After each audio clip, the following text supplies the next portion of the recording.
habis. Oke, Pak, saya pengen tanya ya. Ya. Ini hutan ini habis, mohon maaf ya, saya bertanya dalam kebodohan saya. Nggak ada yang bodoh sini. Hutan ini habis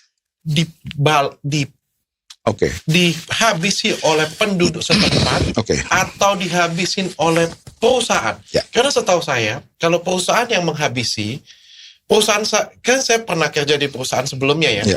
Dia juga menghabisi ya, karena kan dia tanam pohon tebang. Tentu. Tapi kan dia tanam lagi. Ya. Yang ada siklusnya kalau saya nggak salah itu 8 tahun. 7-8 tahun tebang. Apa? Tanam lagi. Eukaliptus? Ya, eukaliptus. Oke. Saya jawab itu ya. Oke. Menarik ini. Jadi, itu pertanyaan saya juga di awal ketika mulai perjalanan. Ini kan masyarakat juga buka hutan untuk ladang. Buka hutan juga untuk permukiman, begitu ya. Tapi ya begitu kita lihat di lapangan skala yang dibuka masyarakat untuk ladang, untuk hutan itu nggak ada apa-apanya dibandingkan skala yang dibuka oleh perusahaan.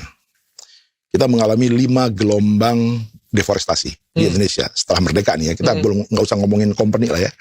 Kita ngomongin setelah Indonesia merdeka. Gelombang pertama di era 50-an itu oil and gas. Ya, ya kan. Dumai itu era-era 50-an. Walaupun juga sebagian carry over dari masa kolonial. Tapi kalau kita ngomong setelah Indonesia merdeka, yang berlanjut tahap awal adalah oil and gas. Lalu yang kedua di akhir 60-an dan awal 70-an itu logging. Bukan yang hutan tanaman industri seperti dirimu pernah bekerja, tapi yang benar-benar illegal logging. No, doesn't mean illegal. Justru legal yang paling besar. Jadi ada HPH, hak penguasaan hutan. Jadi benar-benar kayu hutan, benar-benar kayunya diambil, dipotong. Bukannya apa yang ditanam. No, itu apa yang ada dalam lingkungan diambil. Yes, jadi hutan alam. Jadi beneran raw logging diambil. Wah. Itu akhir 60-an dan awal 70-an. Itu gelombang kedua deforestasi di Indonesia.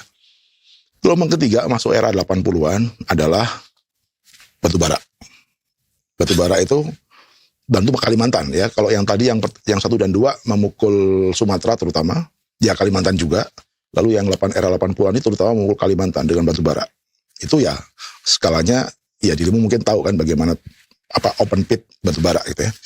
Belanda itu masih agak sopan nambang batubara itu underground seperti sawah lunto. Kan dia di bawah tanah. Atasnya masih bisa ditanemin, hutan masih bisa aman.